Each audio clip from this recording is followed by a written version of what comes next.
अस्सलाम वालेकुम जी। 31 एकड़ रकबा बराए फ़रोख्त है। तहसील चुबारा ज़िला लिया 18,000 के करीब है। ये रकबा तकरीबन लेवल कंडीशन में है। इस टीले के अंदर तक टीला आपके इसके अंदर शामिल नहीं है।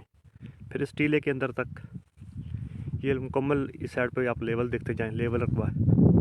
ये कैरी के सामने जो टीला है, टीले के फिर अंदर तक ये टीला इसके अंदर शामिल नहीं है।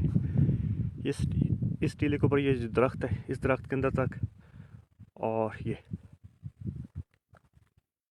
ये जो दरमियान में लेवल पट्टी है, यानी साइडों पे टीले हैं, दरमियान में जो नीचे वाली जो लेवल पट्टी है वो इस रकबे में शामिल है। 31 एकड़ लोकल मालकी रकबा, सिंगल ओनर, ज़ेर ज़मीन पानी ग्रंटेड मीठा, मुकम्मल कागजात, मुकम्मल रिकॉर्ड, मुकम्मल कब्जे के साथ, फौरी रजिस्ट्री, फौरी इंतकाल। यहाँ पे गंदम की काश्त, कैनोला की काश्त, बागात की काश्त के लिए मौजूद ज़मीन, इसके पास जो है ज़मीन वो लेवल करके उन्होंने गंदम काश्त की हुई है। मौके पे आए, देखें उस गंदम की पैदावार को, फिर फैसला करें।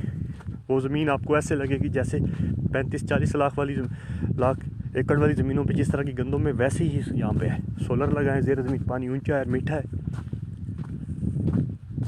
जिन दोस्तों को चाहिए बरानी ज़मीन, हमारे व्हाट्सएप नंबर 0345 61 85 917 पर रब्ता करें। शुक्रिया जी।